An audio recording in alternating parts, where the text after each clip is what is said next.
সবাইকে good morning জানিয়ে আজকে শুরু করছি। মুখ ধুয়ে চলে এলাম, মুখটা মুছে নেই।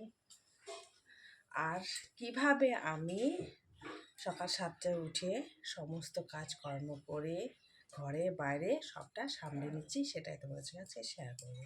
চলুন দেখা যাক।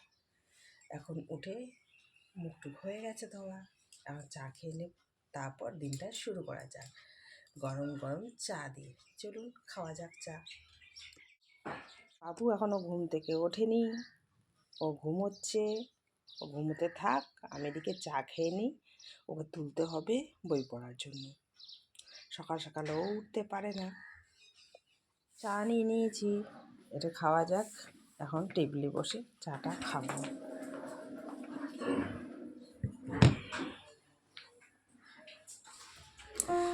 প্রতিদিন তো বন্ধুরা ডিউটি যাওয়া আসার ভিডিওটা করি, বাড়িতে কী কী করি সকালে মর্নিংয়ে সেটা তোমাদের সঙ্গে শেয়ার করা হয় না। তাই ভাবছি যে আজকেরটা করে নিই। সকাল সকাল উঠেছি, তাই ভাবছি একটু শেয়ার করি তোমাদের সঙ্গে। প্রথমে চাটা খেয়ে নিই, তারপরে হবে বাকি কাজ। চা খেলে এনার্জি বাড়বে, তাই না বলুন তো? আর সাথে রয়েছে পেপারটা, একটু চোখ বুলিয়ে নিচ্ছি, পেপার পড়ার টাইম নেই। এনে পেপার পড়তে বসলে অনেকটা সময় লেট হয়ে যাবে। আর সকাল সকালে এদিকে মা আর দিদি কিন্তু উঠে গেছে। আর দিদি যেহেতু ও কাজে যায়, তাই ওরও চাপ হয়ে যায়, তার জন্য আমিও সকালে উঠে একটু হেল্প করে দিচ্ছি। দিদি হচ্ছে পেশেন্টদের রান্না করে গ্রুপ থেকে, সেলফ হেল্প গ্রুপ থেকে। তো দিদিকে বলছিলাম তুমি ওই দিকটা করো আর এই দিকটা আমি করে নিচ্ছি। এদিকটা আমি সব ঘরগুলো ভালো করে ঝাড়ু দিয়ে নিচ্ছি। সকাল সকাল কাজ আমাদের কমপ্লিট করে নিচ্ছি, যেহেতু সবাই আমরা বাড়ি থেকে বের হয়ে যাই, তার জন্য আমাদের মোটামুটি কিন্তু সকাল দিকেই কাজটা শেষ হয়ে যায় ঝটপট করে। সব প্রত্যেকটা ঘর সুন্দর করে কোনা কাঞ্চি পরিষ্কার করে নিলাম, নিয়ে তারপর মুছে নেব। সকাল দিকটা এত তাড়াহুড়ো থাকে বলার মতো না, কেন সকাল সকাল সবাই কাজে বেরিয়ে যায়, খুব সমস্যা হয়। তার জন্য যত দৌড় ঝাঁপ যেন সকালে, যেই আমাদের 10টার খাওয়া হয়ে গেল তখন যেন একটু শান্ত হয়ে যায়, তখন কাজের চাপটা একটু কমে যায়। বাড়িতে সকালে যত সমস্যাই থাক না কেন, সকাল সকাল কিন্তু আমাদের 10টার মধ্যে ভাত রেডি লাগবে। আর এখন যেহেতু ছোটো বউ চলে এসছে, তার জন্য মোটামুটি আমাদের 8টা সাড়ে 8টার মধ্যে ভাত কমপ্লিট। মা যদি বাড়িতে থাকে সকাল সকাল মাই ভাতটা বসিয়ে দেয়, তারপর দিদি করে। আর যদি সময় পাই তাহলে আমি করে নিই। আর সত্যি কথা বলতে যখন ওরা কেউ থাকে না, তখন চাপটা কিন্তু আমার উপরেই এসে পড়ে। যেহেতু ওরা রয়েছে তার জন্য একটু হালকাই রয়েছে। রান্নাবান্নার দিকটা যেহেতু মা সামলাচ্ছে, তাই আমি এদিকটা চলে এসেছি ঘর বাড়ি পরিষ্কার করতে। এগুলোও তো করতে হবে, সবই তো দরকার, তাই না বলো? আর এদিকে করতে করতে ভাবছি কাপড়টা ভিজিয়ে দেবো। এই যে কাপড়টা ভিজিয়ে রাখলাম, পরে কেচে দেবো। কাপড়টা ওইদিকে ভিজিয়ে রাখলাম, সাথে সাথে না পরিষ্কার হতে চায় না, তাই ভিজানো থাকলে ভালো পরিষ্কার হবে। তাই এদিকটা আমি ঘর টর ঝাড় দেওয়া হয়ে গেছে, মুছে নিচ্ছি ঝটপট। বন্ধুরা, তোমাদের সঙ্গে সকালে যে রুটিন, ডেলি রুটিন, সেটাই তোমাদের সঙ্গে শেয়ার করছি। আর সকালে যেন নিঃশ্বাস ফেলার সময় নেই, এরকম খুব তাড়াহুড়ো লেগে যায়। মানে কি আর বলবো, বলার ভাষা নেই। তোমাদেরও সেমই হয় আমি জানি, মেয়ে ছেলেদের যা হয় আমারও সেম তাই। বন্ধুরা, তোমরা কিন্তু অনেক কষ্ট করে এই ভিডিওগুলো আমি কিন্তু শ্যুট করে তোমাদের সঙ্গে শেয়ার করি, আর তোমরাও করো আমি জানি। আর একটু প্লিজ ভালোবাসা দিও যাতে এগিয়ে যেতে পারি। আমি খুব একটা জানি না, তো চেষ্টা করি জানার, যতটুকু পারি আর কি। ডিউটি সামলে, ঘর সামলে, এটা সমস্তটাই করতে হয়। জয়েন্ট ফ্যামিলিতে থাকি, জয়েন্ট ফ্যামিলিতে থাকলে একটা যেমন সুবিধাও রয়েছে, যেমন অসুবিধাও রয়েছে। একা সংসার থাকলে কি যেমন খুশি করলাম, হয়ে গেল, দু একটা রান্না করলাম, ব্যাস। কিন্তু আমরা জয়েন্ট ফ্যামিলি থাকি, সব দিক সামলে শান্তি যেহেতু বজায় থাকে, তার জন্য করতেই হয়। আর অনেক লোক, সবার পছন্দ তো একরকম হয় না, অনেক কিছু রান্না পথ হয় আমাদের, খাবার দাবার, তাই কাজটাও বেশি। সবাই একসাথে থাকি, খারাপ লাগে তা নয়। এতদিন হয়ে গেল আমার, মোটামুটি 13-14 বছর হয়ে গেল, খারাপ লাগে না। যদি খারাপ লাগতো তাহলে হয়তো কবেই আলাদা হয়ে যেতাম। যাই হোক, ও কথা বাদ দাও।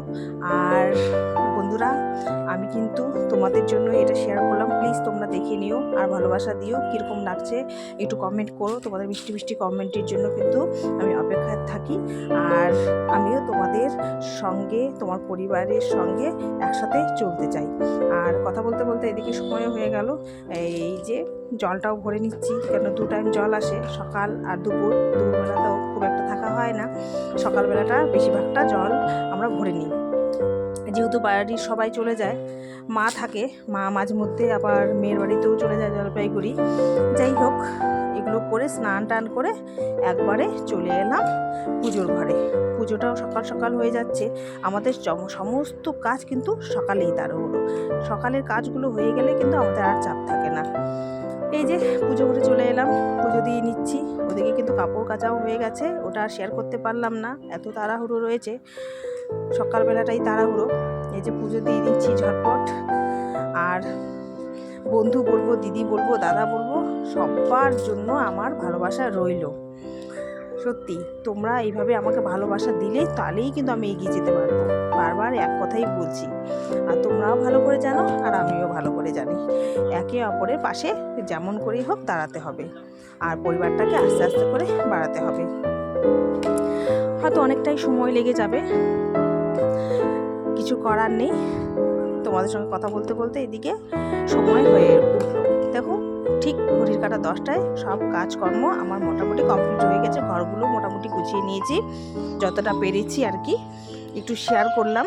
আর বিছানাপত্রগুলো গোছানো আর ভিডিও শ্যুট করতে পারলাম না, কারণ অনেকটা দেরি হয়ে যাবে বলে। আর ওদিকটা কিন্তু সবাই চেঁচামেচি করছে, দেখি কি হচ্ছে। এই যে বাদরের দল,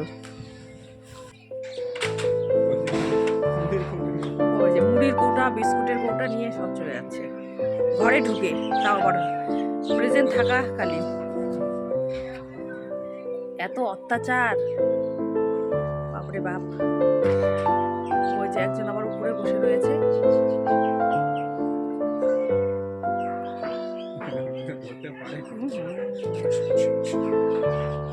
ভাগ ভাগ এখান থেকে। আবার যাচ্ছে। এই বাদর দেখতে দেখতে আমার আরেকটা লেট হয়ে গেল আরেকটু। এই যে ঝটপট করে কাপড়গুলো ধুয়ে রেখে দিয়েছিলাম, মেলার আর সময় হয়নি, একবারে ডিউটির জন্য বের হয়ে গেছি। আর এই যে কাপড়গুলো মেরে দিচ্ছি, একে একে শুকিয়ে যাবে। আমি ডিউটি থেকে দুপুরবেলা আস্তে আস্তে সব শুকিয়ে যায়, তখন এসে আবার গুছিয়ে রাখি। এভাবেই আমি চলতে থাকি। দেখতেই পাচ্ছ বন্ধুরা, সকাল থেকে শুরু করেছি, কীভাবে ঘরে বাইরে সামলে নিচ্ছি, সমস্তটাই তোমাদের সঙ্গে শেয়ার করলাম। আর ভালো লাগলে কমেন্ট করবে। এই যে কাজকর্ম করে বেরিয়ে পড়লাম, আর বেরিয়েই তো দেখলাম বাদরের অত্যাচার। আমাদের ঘর থেকে কৌটো নিয়ে পালিয়ে গেছে, বিস্কুটের আর রুটিও ছিল টেবিলে রাখা, তাকে কী করে যে ওরা বোঝে যে ওখানে রাখা আছে, বুঝতেই পারি না।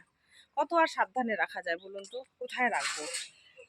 আর পাশে নাকি শুনছি যে বক্স খাটের উপর বসে রয়েছে, হে ভগবান। একটু ওইটাই শেয়ার করলাম, যাওয়া যাক এখন। খুব অত্যাচার